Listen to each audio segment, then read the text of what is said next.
Hey guys, I'm Liquid Fire. Thanks for joining me again tonight for another Mechanics Deep Dive. This time we're going to be getting into the Primos Big Bucks Rattling Bag. So if you've seen the deep dive we did on the deer grunt collar, you probably noticed that the rattle bag made a little bit of an appearance to showcase some of the differences between the two. So it only seemed fair to go ahead and do the rattling bag next and give it its own kind of walkthrough. So let's get started with it. Obviously, like I said, we are talking about the Primos Big Bucks rattling bag, and to be completely candid, I think it's probably one of the best colors in the game. It's certainly one of the best early colors to pick up in the game. It does not have that doe level, so the level 1 for it is actually a low fit male, so you're not having to call in does to call them to level up. So that makes it a really good option. It covers a ton of species and it covers a ton of age groups. So there's a lot of good in this collar. So let's take a look at the species list so we understand exactly what this thing will cover. It'll cover the mule deer, the white-tailed deer, the black wildebeest and the blue wildebeest, as well as springbok. It'll cover the barren ground caribou and the mountain reindeer, and the Sika deer. That's the one with the T again. So it'll cover all 8 of those species for you, and as a new player, that mule deer and whitetail deer is really handy. If we take a look at the levels real quick, there are only 2 levels for this collar. It has the level 1, which is your low fit, and the level 2, which is your high fit.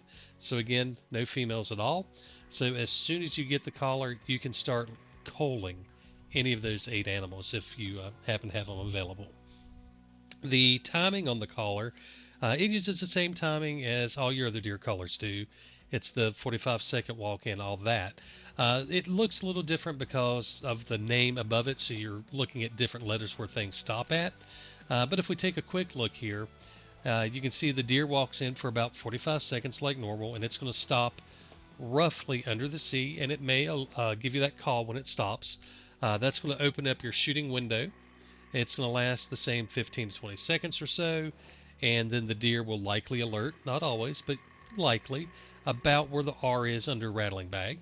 And then it's going to do that same slow turn, just like with everything else, and then it's going to start to trot back.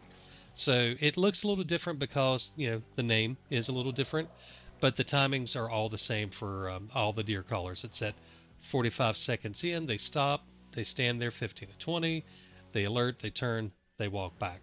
So that's kind of the basics on that part. But let's dig in a little deeper on these actual levels that it has. So if we take a look at the level 1. So this is the level 1 collar. It's the low fit that we talk about. It's called the short rattling. It is males only, obviously, since we're talking about low fit. It is, again, obviously low fit. I've said it like 14 times now. And it covers all 3 age groups. So your youngs, your adults, your matures, all 3 of those will come in to this collar. Now with the deer grunt, it was only the matures. On this one, you can call all 3. And to me, that's a pretty big benefit. That's really handy when you're trying to cull things, because you can cull every animal in the herd, not just matures, for example. If we take a look at the level 2 collar, this is the long rattling. Obviously, it is males only and high fit only. And for the rattling bag, it is only adult and mature. So compared to the deer grunt, you do pick up adults as well, and you can still pull in matures. So that's the big difference here when you start looking at it versus the other deer collar, the deer grunt collar. The deer grunt only does matures for both of these, to where the rattling bag does young adult and mature for the level 1 low fit, and it does adult and mature for the level 2 high fit. So that's kind of the breakdown on it. There is no level 3, so you don't have to worry about that. So let's go ahead and start looking here at things in game. Okay guys, so here we are, the same place we were at for the deer grunt collar. And it's the same herd, so everything is exactly the same. Again, using a testing save file, so I just reverted back to before we shot anything with the deer grunt. and we've got these same guys that we can look at. So if we flip on hunter sense here, for those of you who haven't seen the deer grunt collar video, it makes sense to go through everything. So we're looking at a mature female. We've got a 2-star mature. We have a 1-star mature. We've got another mature female, a mature female. Here we've got a 1-star young. We've got a 1-star mature, and we've got the mature female, a mature female, and a 1-star young. So this is the herd that we're going to look at. Now there's a pretty good possibility that we'll end up pulling something from a herd over here, but we're not really going to focus on them too much. We're going to be using these as our test animals. So one of the first things I want to take a look at and kind of showcase here, well, we're going to have to fix this again. All right. So one of the first things we want to look at is the issues that you run into when you're calling around water. So if you're calling over a field, the deer are able to walk straight to you with no issues. When you get around water, that's when you start having a few different issues pop up. So in this particular area, I noticed, especially on the last video, there were several places where the deer just wouldn't cross the water. And that's normal. That's the way they're designed to work. Yes, we can walk across it. We know that the deer can sometimes go underwater. But when they're calling and they're walking in, they do have some issues with water. And it's not just this particular spot. It's everywhere. It always happens. And it can make things look a little confusing. So the key piece to look at here is when you're looking at these little deeper spots of water, like probably through here too, you would notice it. If we go over this way, there's some deeper sections through here. The deer just don't want to walk through that. So whenever you're calling them, say we're calling this guy right here, if he comes down, he's probably not going to go straight through this. He's going to turn and go perpendicular and then come around. So that's perfectly normal. Same thing with rocks. They'll move around rocks and it'll make them look like they're walking differently. And sometimes they just get flat out stuck for no real reason in water. And it's just a matter of waiting them out when that happens. But I did want to showcase that because that's kind of a key piece when you're calling animals around water. They are going to be slower. They're going to act a little bit differently. And it sometimes makes it harder to tell when they're actually coming in versus when they're just doing their own thing. So we wanted to make sure we touched on that. So we are here to play with the rattle bag. So why is my rattle bag not coming up?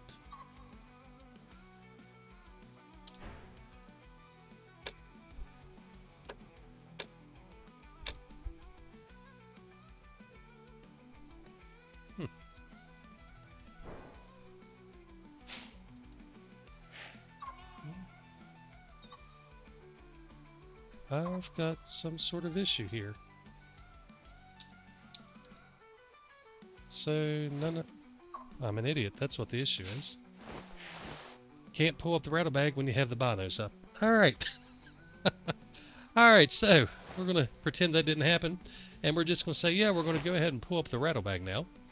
So we'll start with, we'll go ahead and start with the low fitness smells this time.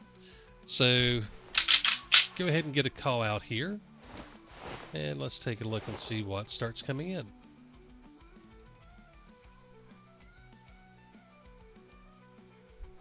So there's that first call, and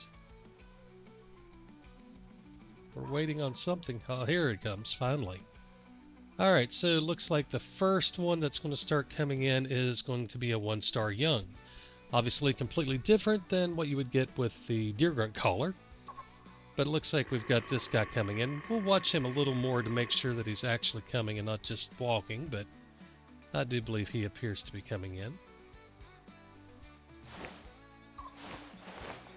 Get back to the collar. He's getting ready to stop. So, yep, there's his stop. So we're going to go ahead and call again.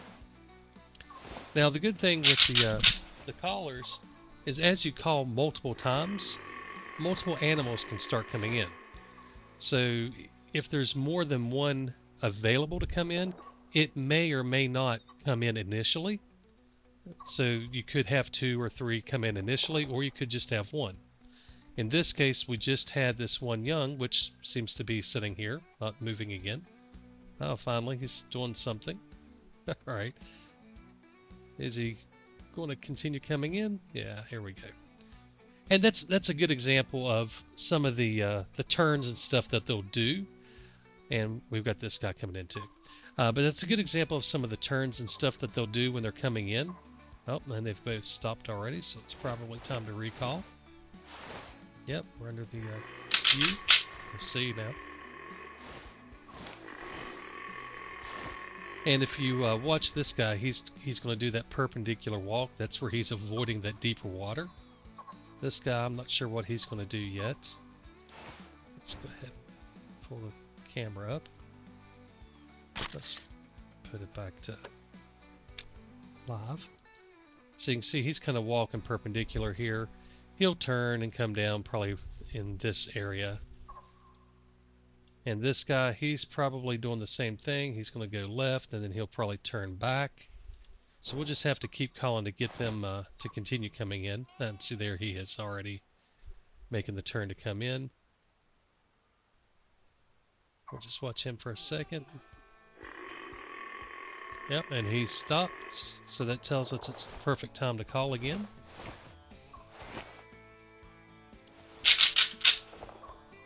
And you'll notice if you haven't seen the timing video or the deer grunt, I don't generally call again until they actually stop. It seems to be just about the most perfect time to call, simply because you really run almost no risk of them being turned off and walking back. So it's a really good way to keep things coming in. And like this guy here, we were talking about them doing weird things in the water and stopping and all that. He showcased it. I should have spent a little more time on it, but he showcased it really well over here at this rock where he just stood there. He's kind of standing here again, and we're about ready. Oh, look, there's our call. So they gave us the call at the stop point. So time to call again. So when they're walking in, you've got that 45 seconds until they stop. When they do stop, sometimes, not always, but sometimes they will call. And then once they've stopped and stood there for their 15 to 20 seconds, when they do that alert before they turn back, usually they'll give us a good alert call. And we'll watch these for a little bit and see if we can get these to actually make it in. This guy over here, if you didn't know that there was issues with the way they walk through water, and I say issues, not bugs, but issues in terms of they can't just walk through it. If you didn't know that what he's doing is actually just walking around it, he'll probably come up here and, well, probably have to call again first. Yeah, we've stopped.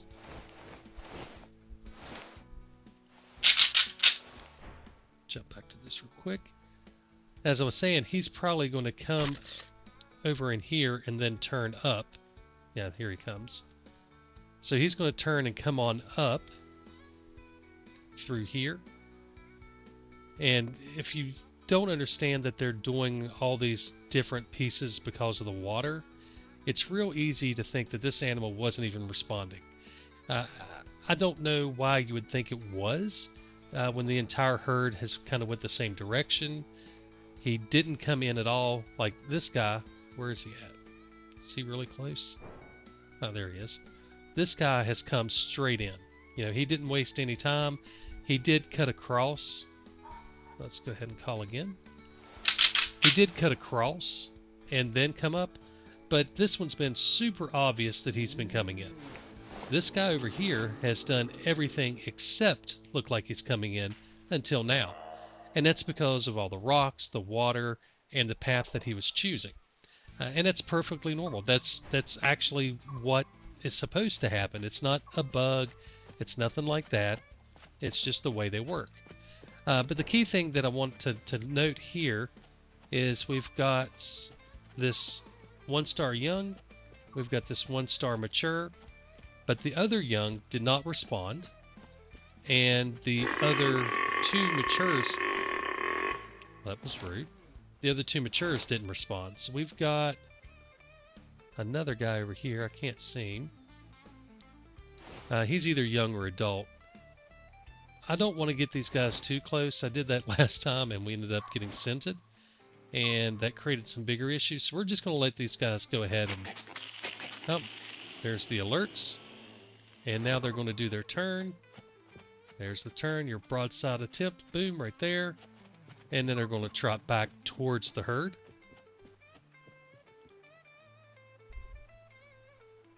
Now, if you watch, he's not going straight to the herd, but he's going to go back in the general direction, and then they'll calm down and go rejoin the herd, and you could call them back in. The key thing here is I wanted to make sure I didn't get them too close and get everything all spun up again from being scented, because we did that before, and we don't want that. But you can see these guys have went back to the herd, so we're going to go ahead and jump over to the high fitness. Now, the low fit, it was able to call in young, adult, and mature. And the high fit can only do adult and mature. So we're going to call in these guys. And we should get the 2-star mature here. And there's another 1-star mature somewhere over here. Right there he is.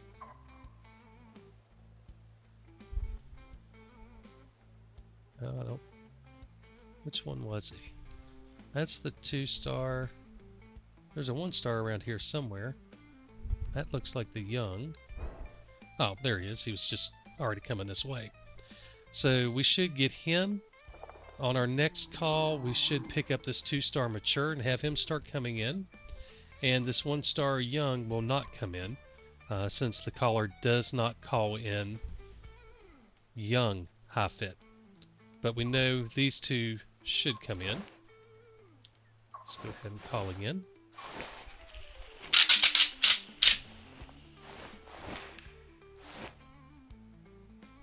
Alright, so here he is.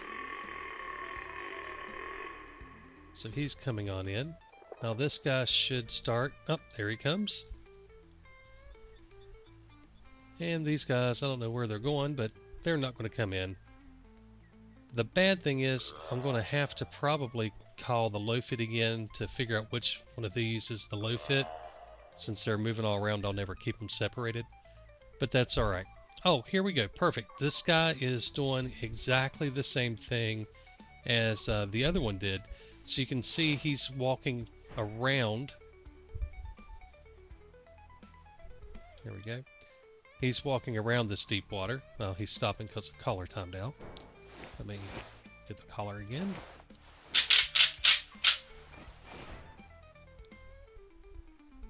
Now, if you watch this guy in the back, what he's going to do is walk up over here, and then he'll come this way.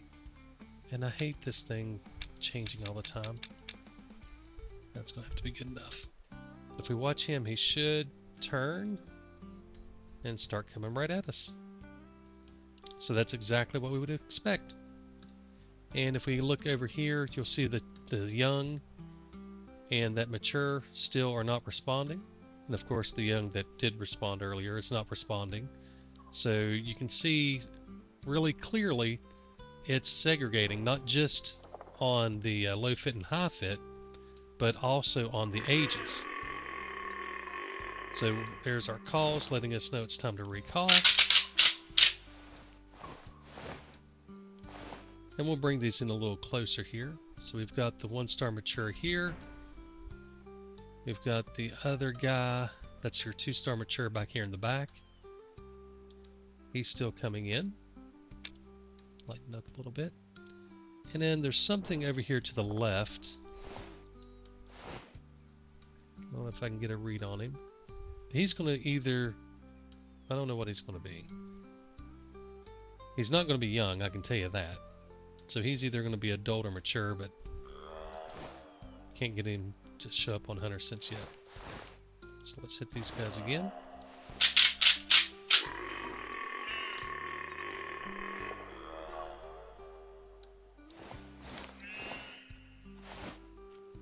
So here's that 1-star mature. Here's the 2-star. I'd like to see what this is over here just to showcase it, but I don't want to get this guy so close that he picks up my scent.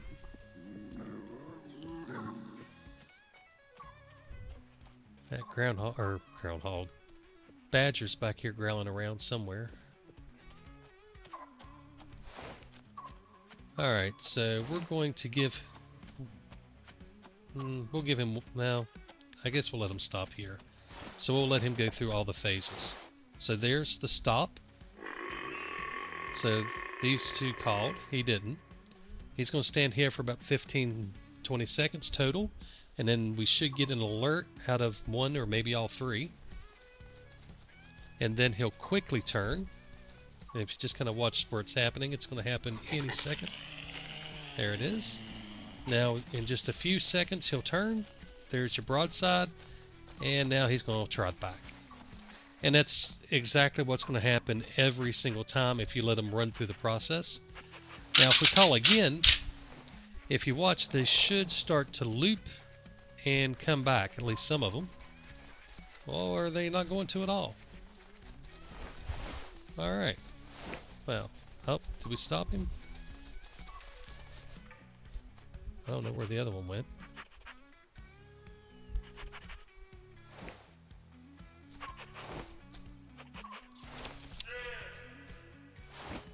Oh, so we did turn him. He just went further back before he turned. I don't know where this other one went to. Let's see if I can find him.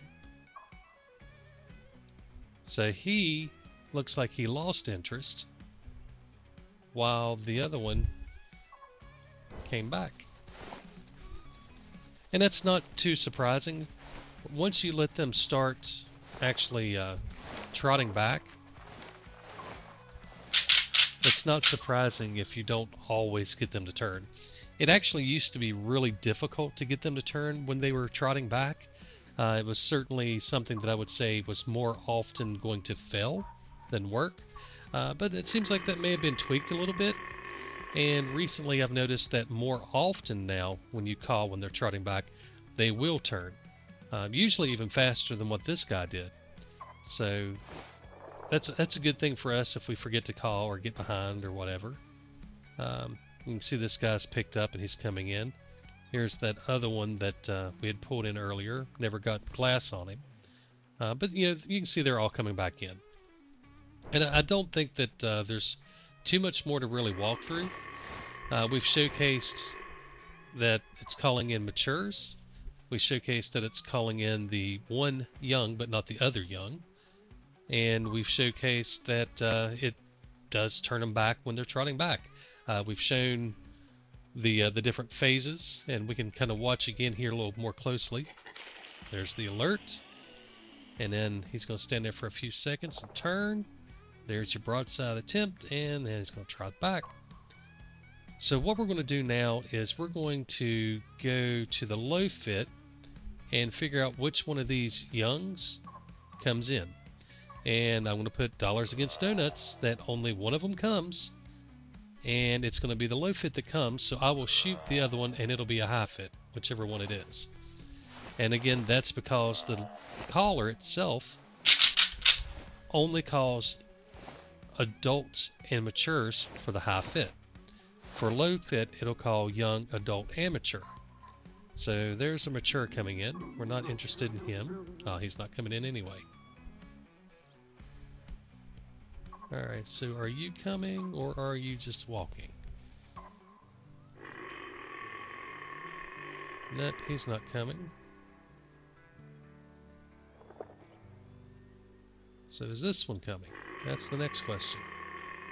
We're going to have to definitely make a second call to know for sure what's actually coming. So we'll just let it go ahead and get up under that U.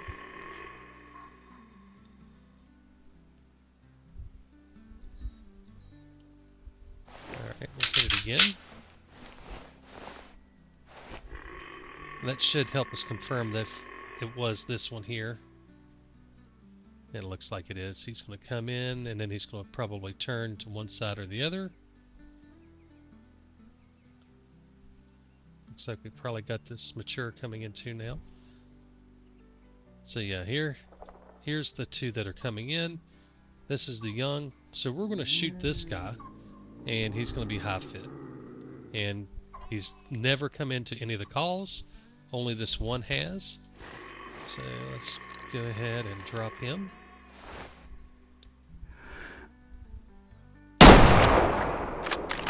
Alright, so we got the deer down. Let's hop out and go validate that he's the high fit. And again, it's not anything wrong, it's just the way the collars work. So just like the deer grunt only calls in mature males, either low fit or high fit, the rattlebags will call in young, adult, and mature for low fit, and just adult and mature for high fit. So since we saw the low fit responding to the young, or the young responding to the low fit, and this one never responded at all, we know that it's going to be a high fit. So here we go, and voila, he's a high fit. So it did exactly what we expected, exactly the way we expected it to, and that's the way the collars work. So I'm going to jump over to Matariki. There's a herd that we were using there, and it is nothing but youngs and adults, so there's no matures at all. And we can try to see if we can find a young high fit, see if there's any there. So let me jump over to there and we'll be right back.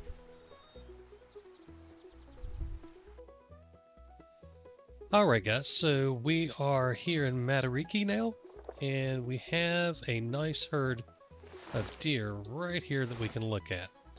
So we flip on my hunter sense. Alright, so we've got the 1-star adult. Now we got a couple females here. We've got a 1-star adult, another female, 1-star adult, a 1-star young, a 1-star young, another female, a 1-star young, and a mature female. So you'll notice this herd has absolutely no mature bucks at all. So if you were hunting Matariki and you only had the deer grunt with you, you couldn't call in any of these. None of them would respond.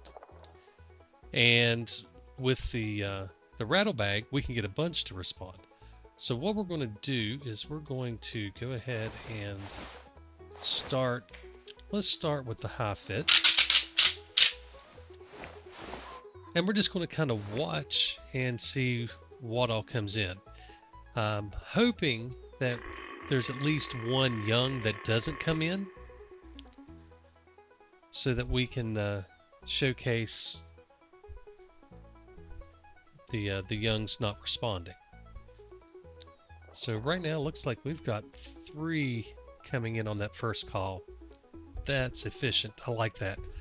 This is the same thing that actually happened when I hit the caller last time.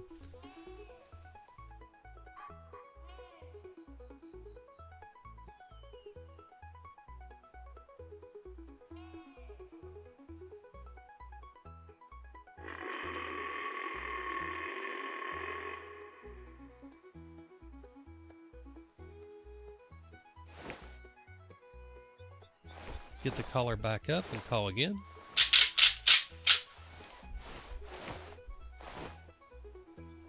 Okay, so we've got this 1-star adult. Oh, okay, so this one's... Oh, nope, he's coming. I thought maybe he was a bogey that was not going to keep coming, but he was just further along in the cycle, so he had to finish his animation. So these are coming. So what we've got left, these are females. We've got a 1-star young here, a 1-star young here, and a 1-star young here. So that's potentially 3 that are low fit, or 3 that are high fit. We just don't know yet.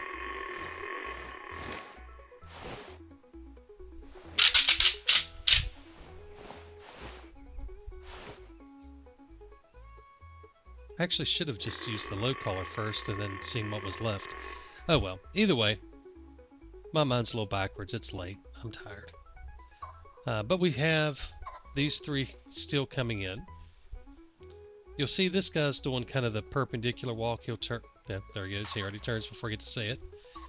And they're going to keep on coming in. So we've got the one young here, a second young, a third young, and that's it. So all of the adults are high fit. These three here are high fit. And then we've got the three youngs, which are either low fit or high fit. We don't know which yet. So we're going to let these guys go ahead and time out. They've just called to let us know it's time, but we're going to let them go back. So they should alert here in just a minute. There we go. There's a couple alerts. And a third one. This guy's a little slow. They should turn, and he'll turn in a second, and off they go trotting back. Now you'll note they won't go directly to the herd most of the time. Usually they're going to kind of go off to the side or something like that. You can see these two are going here. And in a few seconds they'll kind of settle down, slow down, and rejoin everything just like normal. So they'll do their little trot. And they're going to settle down here in just a minute. And there we go. They've all pretty much settled back down. So let's hit the low collar. Now what we're interested in now is any young that doesn't respond to the low fit collar. That's what we're really looking for. So let's see what we get coming in here, if there are any that come in. So we got this 1-star young, we got this 1-star young. That's an adult. That's that adult we had earlier. There's another young somewhere, I thought. Alright, there's one. There's two. Yeah, there's three. Okay. So these three, none of them are responding yet. And considering it's been plenty of time, I don't think any of them are going to respond. Which means they're probably all three high fit. So we'll hit the collar again, because they're beyond when they should have been responding. And we'll just kind of watch and see if any of these youngs do respond.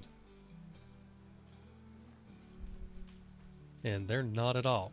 So right now, if you don't know that the youngs won't respond to high fit, what are you thinking? You're thinking, okay, I could call with the high fit collar, but they didn't come into the high fit collar. You called with the low fit collar. They didn't come in with the low fit collar. So is this just some sort of randomness where they don't come in? That's what a lot of people would think. The reality is, no, this isn't random. This isn't just some animals choosing not to come in. It's the collar working exactly the way it's supposed to. Every collar in the game has different parameters for which age groups respond, and that's all it is. I've spent a bunch of time testing it, and I've been able to consistently get everything to respond every single time that should respond, and that's the key. These should not be responding. So it doesn't matter which one we're looking at here, we'll just pick any of these, and it's going to be a high fit. So let's go ahead and grab the Armad here. Hopefully we've got some ammo. Alright, we got 4 rounds. Which young do we want? We'll just wait and see which one. That gives us a good shot. I twitched a little bit. He's going to go down, but he's going to run a little bit. I made a mistake there.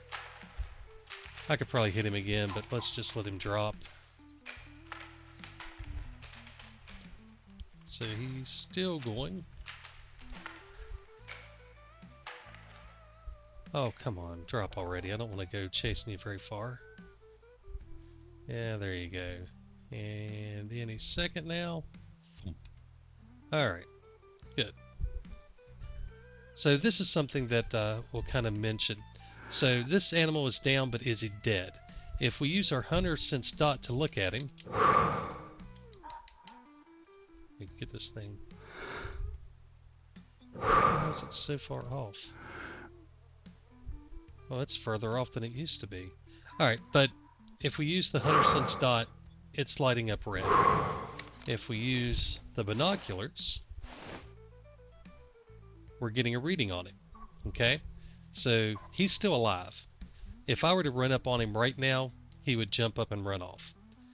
Now, we'll just keep kind of watching him here.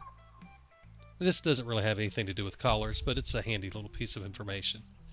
So we're going to watch him, and he'll eventually get to where... Yep, alright, he's dead. So I was going to say he'll eventually move a little bit, or sometimes give you like a death flop. I think in this case his leg moved a little bit, but that was about it. But you'll notice now, with hunter sense up and the binoculars on him, I no longer get a reading. He's dead. But if I pull the scope up on him, look at that, it still turns red. So if you've been using the scope to try to determine if he's dead or not, you're going to be in trouble, because it's not going to work right. What's really confusing is his range is 245 yards out. So if I set this at 300, I should be right up above the crosshair. So yeah, they've apparently broken the crosshairs even worse somehow. I don't know what's going on with that. But let's go get him. And again, since he did not respond to the low fit collar, and the low fit collar can call in youngs, we know that he should be high. We did try the high fit collar and he didn't respond, but the high fit collar doesn't call young, so we didn't really learn anything other than, well, he didn't come in. So let's get over here to him.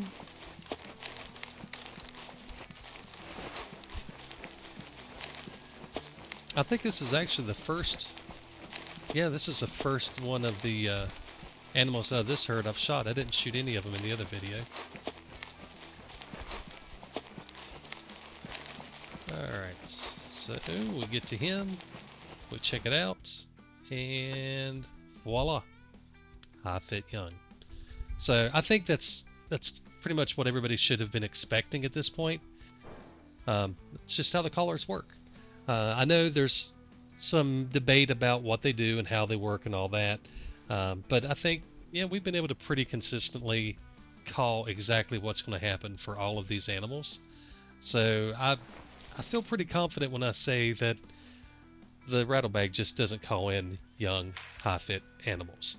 It does adult, it does mature, but it just doesn't do young. We saw, the adults coming in earlier. The low fit, of course, we've seen it call in mature, and we've seen it call the young at the other site. It does call in adults too. There just didn't happen to be any of them around, so we just weren't able to see that. But I think between this video and the deer grunt video, it should be really obvious that the way the collars are designed is to have the age groups be part of the rotation. Now, the thing that's good about that is it does give it that feeling that there's more randomness, that there's more animals not responding by just random nature. It's not really what's happening. What's happening is it's just depending on which animals are in which slot and which collar you're using. So we could come back to the same herd here and pull out the doe bleat, and we could get everything to come in. It would be really tough because there's so many in that herd, but you could get every single animal to respond because the doe bleat is designed to cover young adult and mature for both males and females. The deer grunt only matures for the low fit and the high fit males. The rattlebag, young, adult, and mature for low fit, but only adult and mature for high fit, which is fine. I don't need to call in a young high fit. I don't even need to call in an adult high fit, really. I'm not going to shoot them if they're high fitness until they're, preferably a 5 star. But if they're high fit, they're staying in the herd. Maybe if they're like 51, 52% and they happen to be a 1 star mature, I'll shoot them without worrying about the collar. But effectively, I'm looking to try to get the biggest, highest fitness animals in my herds. So I'm not going to be shooting youngs and adults anyway. So it's not a big deal to not have it working. Um, I think it adds a little flavor to it, adds a little complexity, and when you mix that in with the way that the colors have, the way the animals have pathing, I'm going to say issues. I don't really think it's an issue. I think it's a pathing decision around water and rocks. It adds a lot of flavor to it. Now, if you do the same type of calls in an open field, there's not going to be nearly as much variety to the way they respond, and that's okay. It is what it is. But if you don't understand and know before you start calling that the animals are going to walk really odd in water, they're not going to respond based on age as well as high and low fitness, that's going to make the colors very complicated. It can become really frustrating, and you can certainly be confused. Again, I haven't seen any first call bogeys the last several times I've used the collars now. So I'm not sure if they decided that that was something they wanted to fix. Maybe it was just a bug instead of a design, and it's been taken out maybe. I don't know. I haven't seen it. So if it is still in, it's just one of those random things that I haven't seen the last several times I've been calling. But maybe that's just gone now. Anyway, I think we've beat it to death. I think this collar's a great collar. It is absolutely what I would recommend to anybody to buy first off, and I think you can probably see why. All right, guys, I think we've covered everything. I appreciate you joining in. Of course, feel free to hit me up on Discord or in the YouTube comments if you have any questions or comments. Do that whole like and subscribe if you like the video. If not, let me know why. Tell me what I'm doing wrong. Certainly want to do better if I'm not doing something good. All right, guys, y'all have a great night. God bless, and happy hunting.